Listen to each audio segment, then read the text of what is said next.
Savez-vous ce que c'est qu'un MacGuffin? Un MacGuffin, ça existe depuis que le cinéma existe, mais c'est Alfred Hitchcock qui lui a donné son petit nom parce qu'il aimait beaucoup ça, les MacGuffins. En fait, à la base, c'est un objet, souvent, qui sert à déclencher une histoire, c'est un prétexte en fait. Ça peut être par exemple un collier que des cambrioleurs cherchent à récupérer ou des voleurs. Ça peut être une mallette avec des documents top secrets dans les films d'espionnage et on sait jamais vraiment ce qu'il y a dedans, mais ça sert juste à déclencher une histoire et à suivre les péripéties des personnages. Concrètement, un MacGuffin, c'est la statuette qu'on doit récupérer dans le Faucon Maltais, c'est la mallette dont on ignore le contenu dans le film Ronin, c'est la patte de lapin dans Mission Impossible 3. En bref, un MacGuffin transfère son importance à l'histoire et aux péripéties des personnages. Dans les films de Hitchcock, il y a beaucoup de MacGuffin et Hitchcock, il disait « Je hais, messieurs, les vraisemblants ». En fait, ce qu'il voulait dire, c'est qu'il déteste les spectateurs, spectatrices qui voudraient que tout soit cohérent, tout soit plausible, logique et qu'on ait toutes les réponses à la fin. Et puisqu'on est là pour parler non pas de Hitchcock mais de J.J. Abrams, les deux réals n'ont pas grand chose à voir dans leur filmographie, mais ils tiennent le même discours sur la notion de mystère. Tout le monde connaît aujourd'hui J.J. Abrams, alors il a fait des séries, il a fait des films, Fringe, Cloverfield, Star Wars, Mission Impossible, Star Trek, Lost, Felicity, Alias, Person of Interest, il y a vraiment un paquet de choses aujourd'hui, c'est quand même quelqu'un qui est synonyme de succès. En 2007, J.J., pour les intimes, et je me sens un peu intime avec lui, il donne un TED Talk qui a été vu plus de 4 millions de fois dans laquelle il raconte une histoire, celle d'une mystery box, une boîte mystérieuse qu'il a achetée 15 $ quand il était jeune dans un magasin de magie. Et cette boîte, il ne l'a tout simplement jamais ouverte. Pourquoi? Parce que fermée, elle représente le potentiel, une infinité de possibilités, ça peut être quelque chose de fou, de terrifiant, de merveilleux ou de magique. Et si on ouvre cette boîte, tout le travail d'imagination qu'on a fait depuis le début s'arrête et toutes les possibilités sont terminées. En fait, J.J. Abrams, il dit que le mystère, c'est plus important que la connaissance. Et quand il réalise un film, il fait exactement comme avec cette boîte. Il préfère laisser le spectateur ou la spectatrice sur sa faim, plutôt que de donner toutes les réponses aux questions qu'il a posées, aux mystères qu'il a ouverts, à toutes ces portes là qu'il adore ouvrir. Parce que pour lui, au fond, c'est l'histoire la plus importante. Il préfère évoquer plutôt que révéler. Comme le MacGuffin et Alfred Hitchcock, le mystère sert de catalyseur à l'imagination pour J.J. Abrams. Et David Lynch fait la même chose avec Twin Peaks ou Mulholland Drive, mais la différence, c'est qu'en fait, Lynch y apporte une touche d'onirisme, un truc très fantasmatique qui nous font presque oublier le mystère, en tout cas qui donne une autre dimension, parce que la bizarrerie et l'esthétique des films de Lynch nous fascinent. Et dans Mulholland Drive, il y a aussi une boîte mystère. Il y a cette boîte bleue avec une serrure triangulaire. Je sais pas trop ce que ça représente, on l'aime bien. Mais ça n'empêche pas David Lynch d'être super d'accord avec son pote, je pense qu'ils se connaissent même pas, J.J. Abrams, puisque David Lynch disait, il parlait de Twin Peaks, mais aussi de toute son œuvre, il disait « Un mystère résolu, on oublie, on passe au suivant. Un mystère non résolu, c'est frustrant, mais c'est comme un cadeau. » Alors, plaisir d'offrir, joie de recevoir, David, mais moi, j'ai pas du tout oublié déjà Sixième Sens, Split ou Incassable. Et le problème, c'est que le mystère non résolu, avec J.J. Abrams, c'est pas toujours un cadeau. Alors, je veux bien que le voyage soit plus important que la destination, parfois, mais quand le voyage dure 6 ans et demi, qu'on ouvre 135 portes et qu'on en ferme à peine 2/3, je peux comprendre qu'on soit frustré.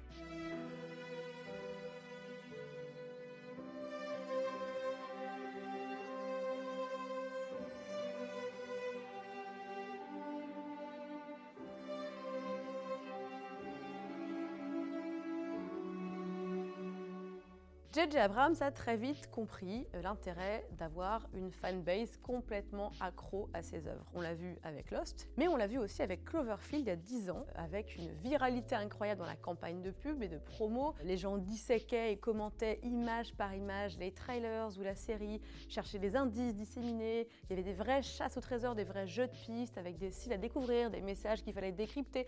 D'ailleurs, Westworld fait la même chose. Par qui est produite Westworld? Je me le demande vraiment. Je crois que c'est J.J. Abrams, comme par hasard. Mais cette stratégie de la viralité, c'est à double tranchant, puisque si le soufflet retombe, si la série n'est pas à la hauteur de l'implication des gens, eh ben, ils vont être finalement déçus. Vous savez que Lost est une de mes séries préférées, ne me jetez pas la pierre, allez voir le PQCC sur Lost qu'on a fait, vous verrez à quel point je suis accro et que je pense que c'est une des meilleures séries de l'histoire des séries. J'ai adoré me faire des nœuds au cerveau, aller sur les blogs, sur Reddit, sur les forums, pour aller trouver toutes les théories, me dire « Ah, j'avais pas vu ce truc, c'est génial !»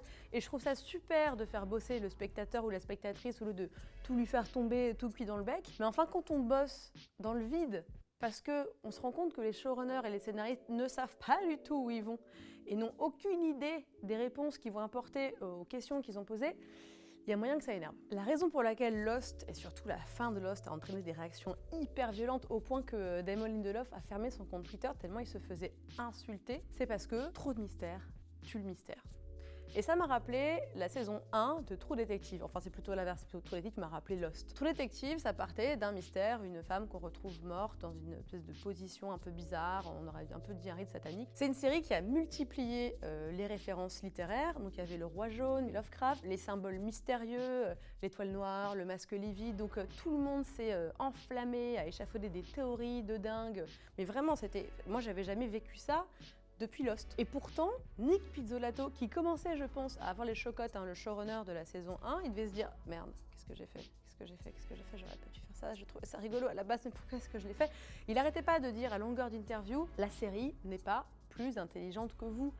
J'ai fait une série qui s'appelle True Detective, donc vrai détective, ça s'appelle pas Ghost Detective ou Demon Detective, quoi. » Résultat, c'était hyper bien, mais j'ai quand même l'impression qu'on m'a prise pour un jambon. Moi, je me pose la question, pourquoi saupoudrer sa série de références mystérieuses, faire converger des mots, des noms, des mots à double sens, si au final ça ne sert pas l'histoire, tout en sachant que les gens vont s'exciter dessus comme des malades. Je bitch, je hate, mais il y a des choses que j'aime, qui font bien le mystère, et pour ça j'ai 2 exemples récents à vous donner. Il y a une série que j'ai vraiment adorée récemment, qui est terminée, qui s'appelle The Leftovers, qui est adaptée d'un bouquin de Tom Perrotta, qui a été créé par le co-créateur de Lost, Damon Lindelof, et qui lui a évacué très rapidement l'idée d'une résolution du mystère principal, qui pourtant donne ultra envie de connaître le pourquoi du comment, parce qu'un jour, 2% de la population mondiale disparaît.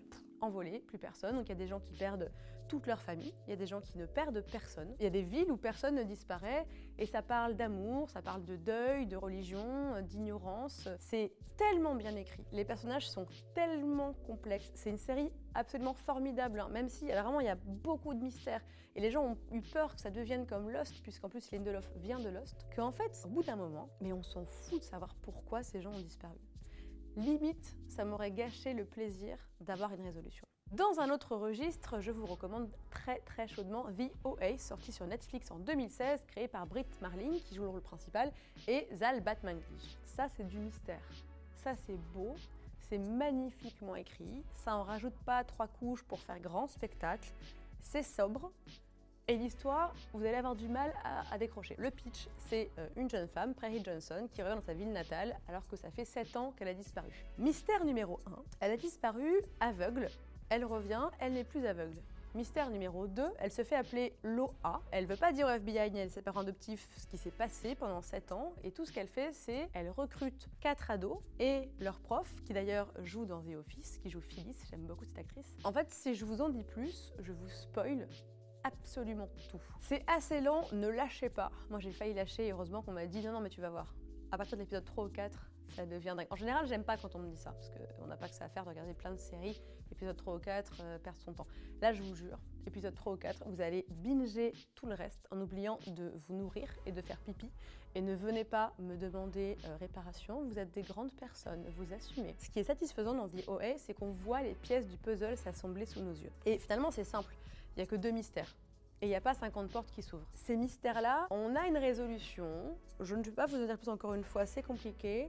Mais c'est très clair, on n'est pas obligé d'aller faire des allers-retours sur Internet pour savoir qui a dit quoi, qui a fait quoi, dans quelle timeline on est ou je sais pas quoi. Et c'est ça que j'ai aimé, c'est que c'est allé droit au but. Et c'est une série qui est quand même beaucoup basée sur le doute. Et au final, vous allez vous dire, mais est-ce qu'on m'a prise pour un jambon? Est-ce qu'on me l'a fait à l'envers? Et la réponse est peut-être, je ne sais pas, regardez The OA. Mais revenons à J.J. Abrams, que je ne déteste pas, contrairement à ce que vous pouvez croire depuis le début de ce focus. Au fond, toute son œuvre est traversée par cette histoire de boîte. Je parle même pas de la notion, du concept de mystère, je parle vraiment de la boîte. Et même dans sa première série Félicité en 98, qui était quand même une série pour ados, il y a une boîte, une vraie boîte. C'est sa coloc, Megan, qui a une boîte en bois qu'elle interdit à Kerry Russell d'ouvrir. Et il y a même un épisode, saison 2, épisode 11, qui parle de cette boîte, je ne peux pas en dire plus, mais qui en parle, c'est un hommage à Twilight Zone. Cet épisode, il est en noir et blanc, il est génial, il est trouvable facilement sur Internet. Regardez-le, il y a vraiment une boîte. Lost est une boîte, dans cette boîte, il y a des boîtes, dans ces boîtes, il y a des boîtes. Par exemple, il y a une boîte, c'est le signe, ce bunker que Locke et Jack ouvrent à la fin de la saison 1 et qui entraîne encore plus de mystères que, que la série n'en résout. Lost est une boîte, l'île est une boîte. Franchement, je suis pas sûre que si on nous avait donné toutes les réponses sur la nature de l'île à la fin de, je sais pas, mettons la saison 2, on aurait continué à regarder. Je sais pas. Donc je dis pas que le mystère en soi c'est pas bien.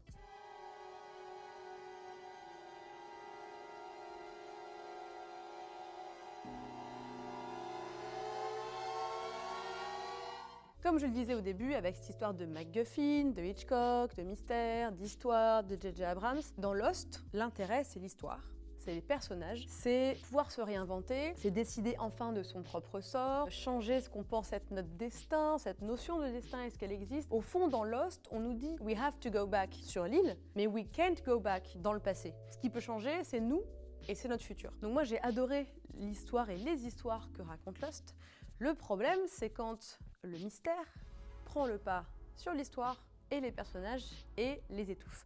Et c'est ce qui s'est passé avec une autre série de J.J. Abrams que j'adorais, qui a bercé mon adolescence sur M6, Alias. Dans Alias, à un moment donné, il y a cette histoire, ça me rend dingue en parlant aujourd'hui, cette histoire de machine de Rambaldi. La machine de Rambaldi, ça traverse toute la série. C'est une machine, on ne sait pas à quoi elle ressemble, on ne sait pas à quoi elle sert, on sait juste que tout le monde cherche à récupérer les objets qui la composent. Quels objets? Eh bien, il y en a un paquet. Il y a l'ampoule, le cube, l'horloge, la circonférence, le cœur, la clepsydre, la boîte à musique.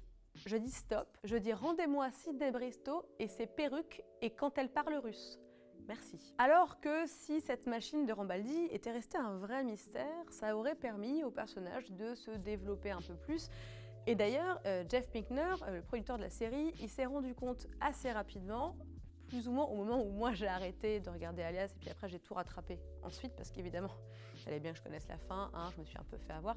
Il s'est dit oulala, mollo sur Rambaldien, je crois que ça commence un peu à saouler tout le monde, même les acteurs savaient plus du tout où on en était et les personnages n'avaient plus de place. En fait le mystère avait phagocyté la série. Prenons un autre exemple issu de la filmographie de J.J. Abrams, Fringe, qui a été co-créé par lui juste après Lost. Les gens avaient quand même une espèce d'attente, ils pensaient que ce serait le successeur de Lost, ça n'était pas le cas.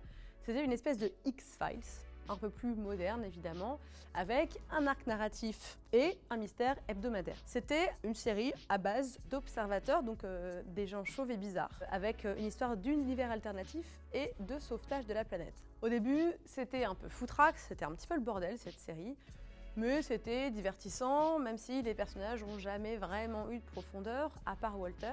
Et même s'il y avait mon chouchou, mon amour de jeunesse, celui qui ne sait pas qu'il aurait dû me prendre moi au lieu de Diane Kruger, Joshua Jackson. Et puis, quand la mythologie s'est mise en place, à savoir donc ces chauves bizarres et ces univers alternatifs, c'est devenu carrément le bazar.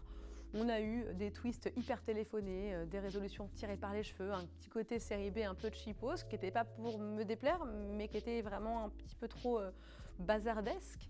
Et là, quand on voit la fin de Fringe, on se dit que les scénaristes ont vraiment eu du mal à conclure. Alors, est-ce que c'est parce qu'ils naviguaient à vue, comme on l'a su pour Lost?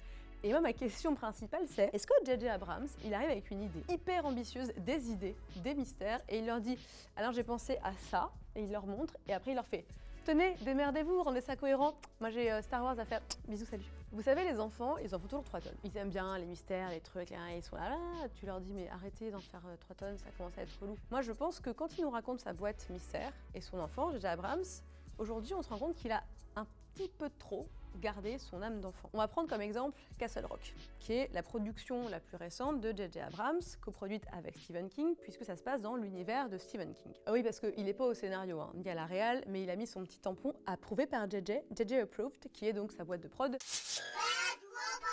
C'est ses enfants d'ailleurs qui font la voix, un petit fun fact comme ça qui sort de nulle part. Castle Rock, il y a un très gros mystère, qui est plus ou moins résolu à la fin de la saison. J'en dis pas plus parce que c'est une série très récente qui est passée sur Hulu aux États-Unis, qui débarque sur Canal dans pas longtemps, donc je vais pas non plus vous spoiler tout ça. Le gros mystère est plus ou moins résolu, et sur Reddit, il y a des gens qui avaient trouvé, donc on va dire 95% du mystère dès l'épisode 4, et je dis bravo, parce qu'à chaque fois je suis sur le cul de voir comment les gens devinent les trucs, quoi. On dirait mon père quand j'étais petite.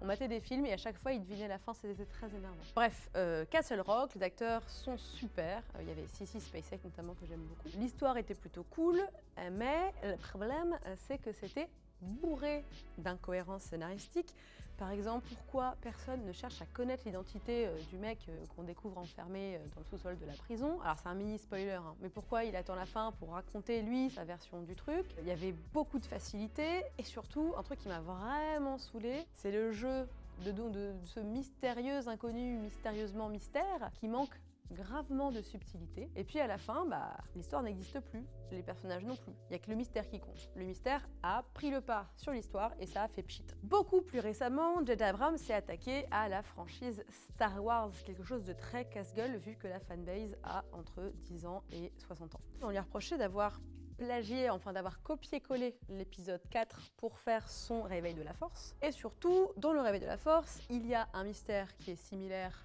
au mystère de l'épisode 4, à savoir qui est le père de Luke Skywalker et qui est le père de Rey. Un mystère, on s'est dit, s'il y a un mystère, c'est que c'est forcément déjà important, ça va avoir un impact dans l'histoire, ça va être waouh, on va faire waouh, c'est un truc de ouf, j'avais pas pensé à ça. Sans spoiler personne, la réponse est on s'en fout. JJ, si tu nous regardes, ça n'arrivera peut-être jamais, mais pourquoi tu fais ça? Si ton histoire tient la route toute seule, c'est pas la peine de nous coller des mystères dont la réponse est futile et triviale. En tout cas, ce qu'on voit dans cette œuvre de J.J. Abrams, c'est que le mystère, ça n'est pas une recette infaillible pour faire un bon film et un film qui va plaire au public. Et bientôt, moi j'ai peur qu'on n'ait même plus à ouvrir la boîte pour savoir ce qu'il y a dedans. J'espère que ce focus sur J.J. Abrams vous aura plu. N'oubliez pas, avant de m'engueuler dans les coms, que je suis fan de Lost tout autant que vous. Commentez, écharpez-vous avec respect et bienveillance dans les commentaires.